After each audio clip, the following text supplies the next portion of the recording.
Om Swastiastu. Perkenalkan, nama saya Made Arya Widura dengan NIM 24150910020. Oke, di sini saya akan membahas tentang soal yang diberikan kepada saya, yaitu UTS Agama Hindu yang berjumlah 10 soal. Oke, langsung saja untuk soal yang pertama. Avatara dan orang suci dapat Anda lakukan secara rintis dalam kehidupan sehari-hari. Berikan langkah-langkah praktis Anda yang berperan sebagai avatara dan orang suci. Oke, untuk langkah-langkah praktis berperan sebagai avatara dan orang suci dalam kehidupan sehari-hari yang dapat saya lakukan adalah yang pertama, menjaga kebersihan lingkungan sebagai bentuk cinta kita terhadap ciptaan Tuhan Yang Maha Esa. Yang kedua yaitu menolong sesama pamrih, seperti dengan cara membantu teman yang kesulitan dalam belajar. Kemudian selanjutnya yaitu selalu berdoa sebelum bepergian atau beraktivitas dan setelah bepergian atau beraktivitas itu. Yang terakhir yaitu bersikap jujur, sabar, dan rendah hati. Oke, kita lanjut ke nomor 2. Berikan contoh pengalaman hidup yang pernah kamu alami dan hubungannya dengan renungan berikut. Apapun perbuatan yang kau lakukan, engkau akan menuai hasil yang sepadan. Maka dari itu engkau harus mengembangkan moralitas dan meresapkan nilai-nilai kemanusiaan. Ketika makanan menjadi basi, tidak ada gunanya menyimpan makanan tersebut, karena ia akan menjadi semakin basi. Engkau mungkin bisa menyembunyikan dosa-dosamu dari masyarakat, namun engkau tidak dapat menyembunyikan apapun dari Tuhan. Oke, untuk contoh kisahnya yaitu ketika saya masih kecil, saya berbelanja di warung. Nah, pada saat saya berbelanja itu, saya mengambil 2 makanan, namun hanya bilang mengambil 1, dan akhirnya membayar satu makanan tersebut. Nah, awalnya saya merasa senang karena mendapatkan 2 makanan sekaligus dengan harga yang lebih murah, itu harga 1 makanan. Namun, akhirnya saya sadar bahwa itu adalah kesalahan itu adalah hal yang salah, dan sejak saat itu hati saya menjadi tidak tenang karena telah mengambil milik orang lain tanpa izin dan berbohong. Nah, akhirnya setelah kejadian itu saya selalu mengutamakan kejujuran dalam hal berbelanja dan hal lainnya.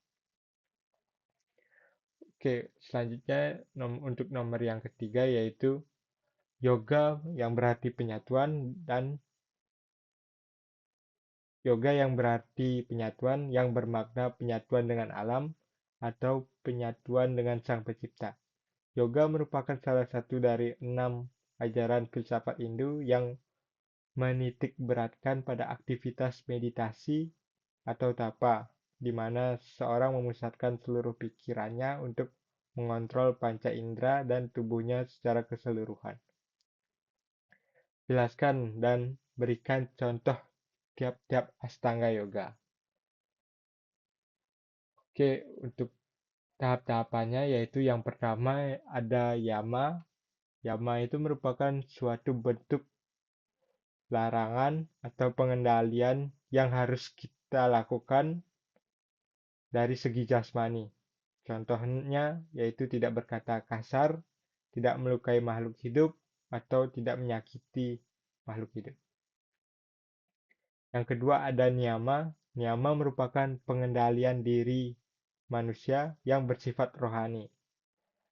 Contohnya yaitu menjaga kebersihan tubuh, pikiran, dan rajin sembahyang.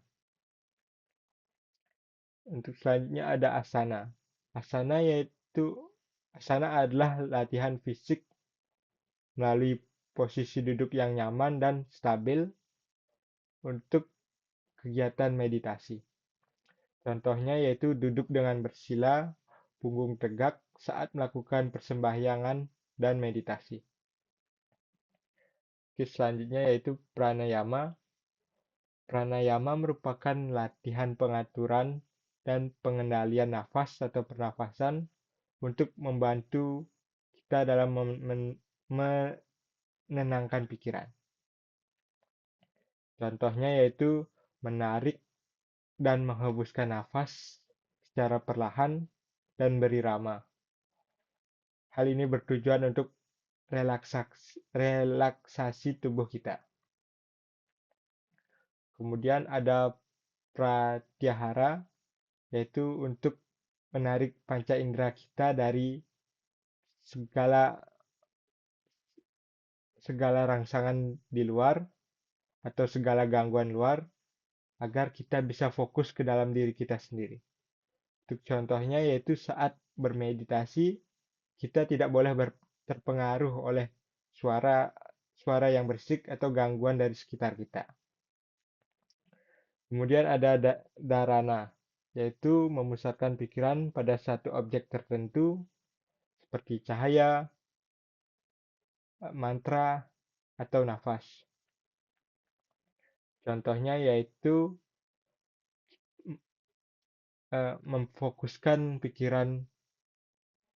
kita memfokuskan pikiran kita hanya pada mantra yang kita panjatkan, seperti dalam berdoa misalnya. Selanjutnya yaitu ada dhyana. Dhyana adalah kondisi meditasi yang berkesinambungan antara tanpa gangguan, pikiran tenang, dan terbebas dari distraksi luar. Gabungan dari ketiga dari sebelumnya. Untuk contohnya yaitu ketika kita merenungkan Tuhan dan memanjatkan doa dengan tulus. Dan yang terakhir yaitu samadhi. Samadhi adalah ketika bersatunya jiwa individu dengan Tuhan. Pada tahap ini seseorang mengalami kebahagiaan sejati dan tak terikat lagi pada aktivitas duniawi seperti makan, minum, sudah tidak terikat lagi. Untuk contohnya yaitu seseorang telah mencapai kedamaian batin dan mampu melihat Tuhan dari segala sesuatu. Jadi intinya orang yang mencapai samadhi itu sudah bisa melihat Tuhan di mana saja dan kapan saja. Oke, untuk nomor 4 yaitu Tuhan dalam agama Hindu disebut Brahman atau Sang Hyang Widi. Selain itu, pada dasarnya ketuhanan dalam agama Hindu percaya pada Tuhan yang Maha Esa, tetapi sistem ketuhanan terkoordinasi dalam konsep ketuhanan Trimurti. Tuhan adalah kebenaran, Tuhan ada di mana-mana, jangan pernah bersandar pada ketidakbenaran dalam keadaan apapun. Jika mengikuti jalan ketidakbenaran, kita tidak akan dapat mengembangkan kasih. Maka dari itu, mengembangkan kasih sepanjang waktu, berikanlah contoh dalam kehidupan sehari-hari bagaimana mengembangkan kasih dalam mengikuti kebenaran. Oke, untuk contoh mengembangkan kasih dalam mengikuti kebenaran dalam kehidupan sehari-hari dapat kita lakukan yaitu dengan cara yang pertama menghibur dan membantu teman yang sedang bersedih, kemudian tidak membalas keburukan orang lain dengan keburukan juga. Selanjutnya, membantu menyelesaikan pekerjaan rumah tanpa harus disuruh oleh orang tua, oleh siapapun itu. dan memaafkan dan mengikhlaskan kesalahan teman yang pernah melakukan kesalahan. Oke, selanjutnya nomor 5. Berikan contoh pengalaman hidup yang kamu alami dan hubungannya dengan renungan berikut ini. Adapun perbuatan yang kau lakukan, engkau menuai hasil yang sepadan, maka dari itu engkau harus kembangkan moralitas dan meresapkan nilai-nilai kemanusiaan. Ketika makanan menjadi basi, tidak ada gunanya menyimpan makanan tersebut karena ia akan menjadi semakin basi dan engkau mungkin saja menyembunyikan dosa-dosamu dari masyarakat, namun engkau tidak dapat menyembunyikan apapun dari Tuhan. Oke, untuk soal ini sama dengan nomor 1 tentang pengalaman yang berhubungan dengan renungan, namun saya akan menjawab dengan cerita yang berbeda. Oke, untuk ceritanya yaitu ketika saya di sekolah, masih SMA, saya mengambil pulpen teman saya yang tertinggal di meja. Saya berpikir karena itu cuma pulpen, maka dia tidak terlalu memikirkannya. Palingan juga dia akan melupakannya. Namun kemudian saya melihatnya keesokan harinya, mundar-mandir dia mencari pulpennya hilang. Akhirnya saya tersadar bahwa saya telah mencuri pulpennya dan akhirnya saya mengembalikan pulpen tersebut. Dan akhirnya saya minta maaf dan dia memaafkan saya. Setelah itu saya menjadi lega karena kita tetap berteman dan dia telah memaafkan saya. Oke, selanjutnya nomor 6 yaitu sebelum meditasi cucilah muka, tangan, serta kaki atau Anda mandi, membersihkan badan dari kotoran sekaligus membuat badan menjadi segar. Duduklah dengan memakai alas dari kain, tikar, atau selimut. Posisi punggung tegak lurus dan tangan diletakkan di pangkuan dalam posisi yang rileks. Pejamkan mata serta tenangkan pikiran beberapa detik. Setelah itu ucapkan mantra. Jelaskan masing-masing tahapan tersebut. Oke, untuk masing-masing tahapan tersebut, yang pertama yaitu cuci muka, tangan, kaki, atau Anda mandi. Itu merupakan tahapan pembersihan diri kita secara fisik. Secara fisik, yaitu kita bisa melihat dengan kasat mata dan kita bisa merasakannya. Kemudian duduk bersila dengan alas kain, tikar, atau selimut. Hal ini merupakan tahapan agar tubuh kita merasa nyaman, stabil, dan tidak mudah terganggu oleh permukaan lantai. Selanjutnya punggung tegak merupakan tahapan mengatur posisi tubuh yang membantu menjaga aliran energi tetap lancar di sepanjang tulang belakang. Selanjutnya, tangan rileks di pangkuan itu merupakan posisi untuk mendukung rasa tenang, keseimbangan, dan keheningan. Selanjutnya, pejamkan mata serta tenangkan pikiran. Dalam tahapan ini, dengan memejamkan mata, kita bisa meminimalisir gangguan yang ada di sekitar kita dan membuat kita menjadi lebih tenang pikiran. Tahapan ini merupakan jembatan menuju kesadaran yang lebih dalam. Dan yang terakhir yaitu ucapkan mantra merupakan tahapan terakhir yang berfungsi sebagai alat bantu konsentrasi dan penghubung spiritual dengan Sang Pencipta. Oke, selanjutnya soal nomor 7. Agama Hindu mengenal adanya Dasa Avatara yang sangat terkenal di dunia. Avatara lainnya. Dasa Avatara adalah 10 avatara yang diyakini sebagai penjelmaan material Dewa Wisnu dalam misi menyelamatkan dunia. Dari 10 awatara, 9 diantaranya diyakini sudah pernah menyelamatkan dunia. Sedangkan satu diantaranya, Avatara terakhir yaitu Kalki Avatara, masih menunggu waktu yang tepat, konon katanya di akhir kali juga, untuk turun ke dunia. Kisah Avatara tersebut terangkum dalam sebuah kitab yang disebut Purana. Mengapa Avatara itu yang turun ke dunia dominan dari Dewa Wisnu?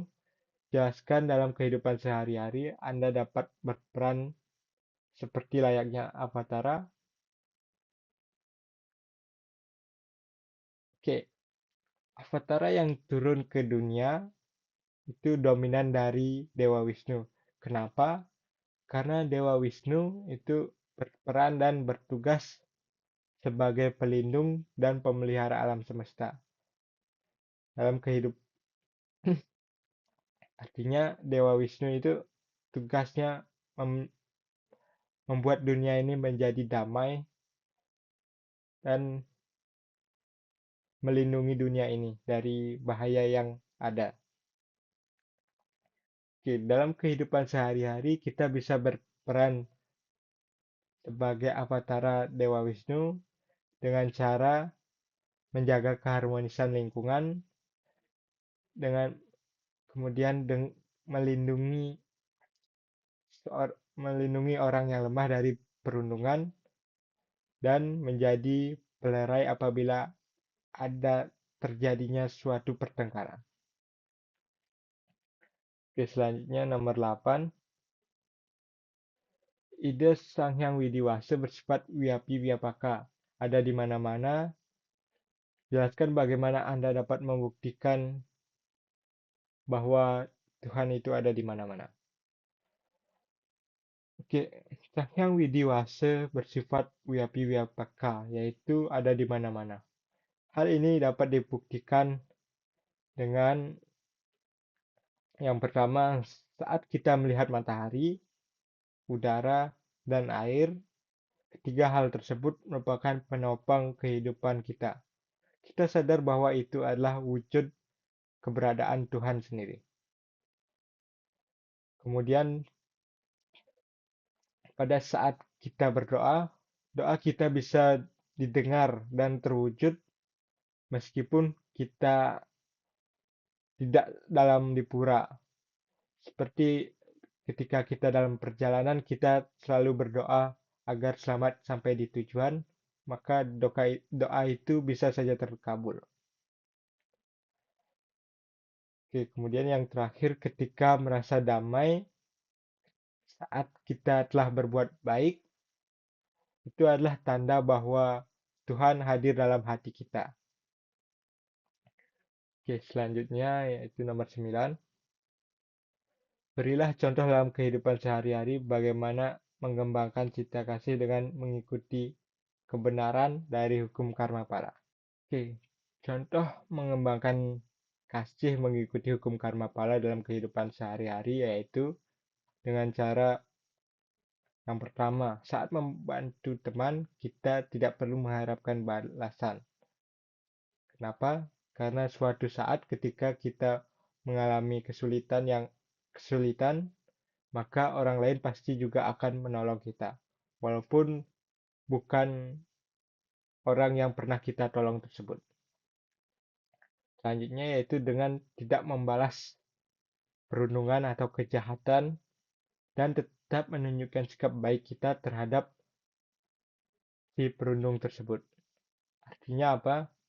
Artinya ketika si perundung itu meminta bantuan kepada kita, maka dia akan merasa malu gitu, karena telah merundung kita. Namun dia meminta bantuan kepada kita. Dan akhirnya si perundung itu menjadi berhenti merundung kita. Karena dia pernah meminta bantuan kepada kita. Seperti itulah. Oke, kemudian nomor terakhir yaitu yoga dan meditasi adalah salah satu cara untuk kita bisa mendapatkan ketenangan jiwa. Perasaan damai dan bisa melepaskan kita dari rasa stres. Yoga dan meditasi bisa dilakukan oleh semua agama, bukan cuma untuk pemeluk agama Hindu, karena sebenarnya yang dilakukan pada saat kita melakukan meditasi adalah menenangkan pikiran, memusatkan pikiran, dan mengatur nafas. Jelaskan mengapa yoga asanas penting untuk meditasi. Jadi, yoga asanas penting untuk meditasi karena asanas atau posisi tubuh kita membuat kita eh, membuat kita, membuat tubuh kita merasa nyaman, rileks, dan stabil, sehingga bisa duduk lama tanpa merasa pegal. Eh, kalau kalau posisi tubuh kita salah atau tidak benar, maka mungkin saja kita bisa kram, kesemutan, dan lain sebagainya. Hal ini penting agar pikiran kita tidak terganggu oleh rasa sakit atau ketidaknyamanan pada saat bermeditasi, sehingga kita bisa lebih fokus pada meditasi kita. Oke, sekian dari jawaban saya. Apabila ada kesalahan kata, saya mohon maaf. Saya mohon maaf. Saya tutup dengan Parama Santi. Om Santi Santi Santi.